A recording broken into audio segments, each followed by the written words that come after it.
तो ये रहा हमारे सामने हमारा नेक्स्ट क्वेश्चन, और ये काफ़ी इंटरेस्टिंग सवाल है बिकॉज अगर आप जिसको लोकेशन ऑफ रूट्स का फंडा पता है वो अगर उसमें डायरेक्टली वो लगाने की कोशिश करेगा तो उसका आंसर गलत आ जाएगा। उसका जो आंसर आएगा वो ऑप्शन में दिया हुआ होगा, ठीक है। और जिनको नहीं पता उनको मैं बता दूंगा लोकेशन ऑफ रूट्स का कॉन्सेप्ट। इसमें केस मेकिंग यूज़ होगी, ठीक है। तो ये काफ़ी सारे एग्ज़ाम्स के लिए रेलिवेंट हो जाता है, IOQM और RMO में तो इजी लेवल का हो जाएगा ये, ठीक है। बट वहाँ जा सकते JEE mains level, JEE advance में भी इजी लेवल पे आ जाएगा ये। तो सवाल में हमें क्या दिया हुआ है वो देखते हैं। हमें बोला है कि एग्जैक्टली एक रूट इस इक्वेशन का, इसके दो रूट्स होंगे क्वाड्रेटिक हैं, तो उसका एग्जैक्टली एक रूट जो है वो लाई करना चाहिए 0 से 3, ओपन इंटरवल है, ठीक है। 0 और 3 इंक्लूडेड नहीं है। तो ए की क्या क्या वैल्यूज होनी चाहिए, मतलब सेट ऑफ वैल्यूज, यानी उसकी रेंज बतानी है आपको। ए क्या क्या वैल्यू ले सकता है ताकि जो उसके रूट्स हों उसका उनमें से एक रूट यहाँ इसमें लाई करें। तो बेसिकली आपको ग्राफिकली देखते हैं, ग्राफिकल पॉसिबिलिटीज़,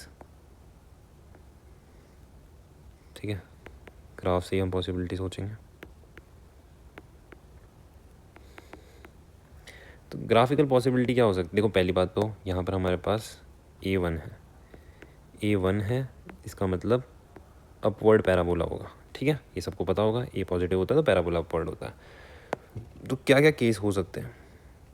सबसे पहले देखो 0 और 3 हम मार्क कर लेते हैं और हम चेक करेंगे कौन कौन सी पॉसिबिलिटीज़ पॉसिबल हैं।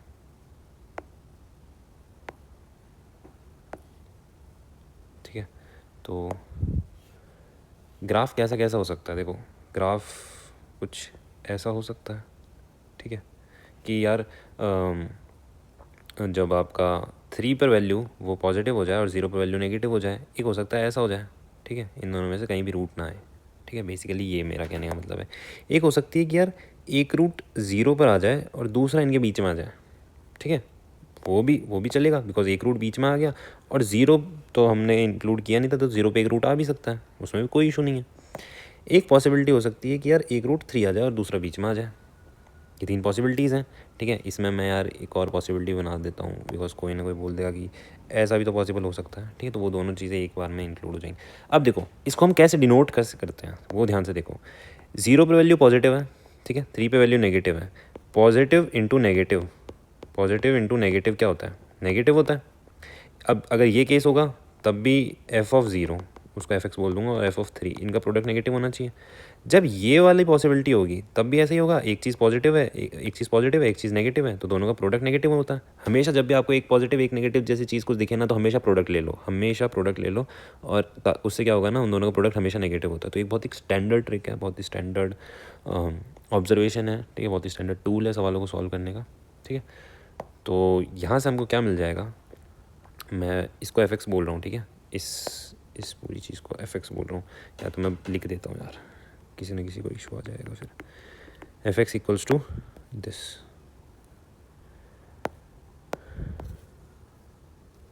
ऑलराइट। तो यहाँ अब कोई दिक्कत नहीं आनी चाहिए। तो इसका मतलब f(0) इंटू f(3) नेगेटिव होना चाहिए।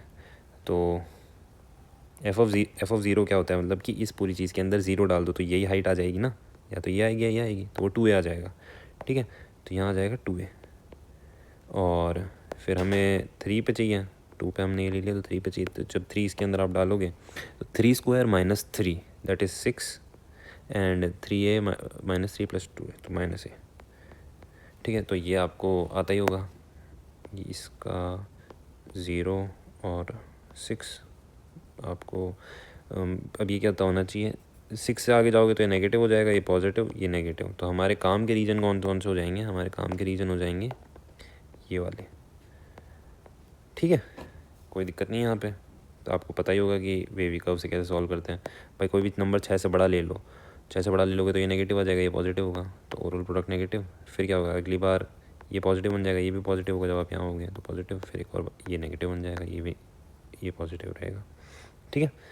अब इस केस में क्या होगा? इस केस में अब देखो जिसने सिर्फ इतना सा सोचा होगा ना, जिसने सिर्फ इतना सा सोचा होगा ना, उसका आंसर आएगा -∞ से 0 यूनियन 6 से इन्फिनिटी। ये ऑप्शन ए है, ठीक है ना। मेरे पास जो बुक है उसमें ऑप्शन ए है, और ये बहुत लोग मार देंगे, ठीक है, जो लोग ज़्यादा नहीं सोचते हैं वो ये मार देंगे, ठीक है। बट जो केस बनाते हैं उनका गलत नहीं होगा। तो यहाँ क्या है मेरा है f(0) इक्वल्स टू 0।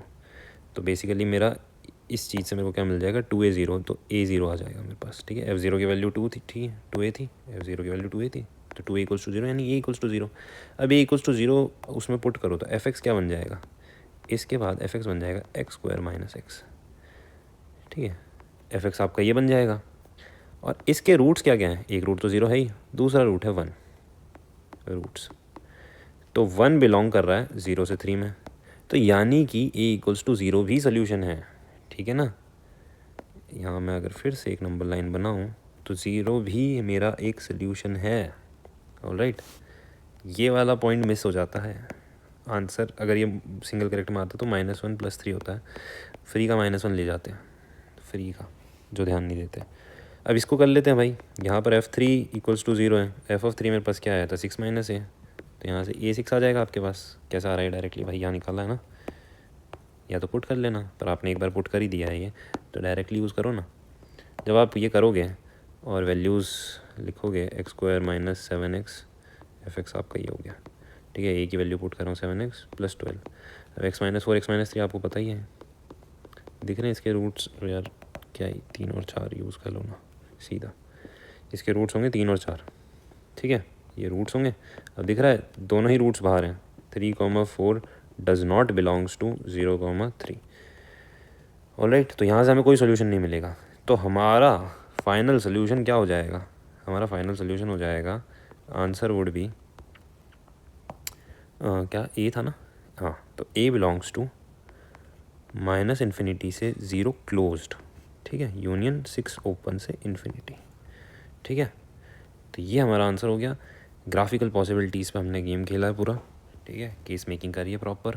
तो हमने क्या क्या कंसेप्ट यूज़ करे वैसे मैंने बता दिए हैं, बट से लिख देते हैं कंसेप्ट्स यूज्ड,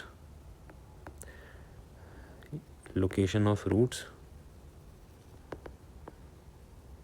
लोकेशन ऑफ, देखो हाईफाई कोई ये सिर्फ हाईफाई चीज़ होती है, लोकेशन ऑफ रूट नामकरण है बस। बेसिकली क्या होता है ना, आपको बस कंडीशंस बनानी होती है रूट्स की लोकेशन पे, रूट्स की लोकेशन कहीं ना कहीं होगी, उसके बेसिस पर कंडीशन क्या क्या बनेगी, तो वो होती है। अब देखो मैंने कहीं भी कोई हाईफाई फंडा यूज़ नहीं करा, ए पॉजिटिव बी नेगेटिव कुछ भी हो सकता है, तो ए भी हमेशा ही नेगेटिव होगा, मैंने ये बेसिक फंडा ये यूज़ करा, ठीक है। Location of roots with graphical possibilities,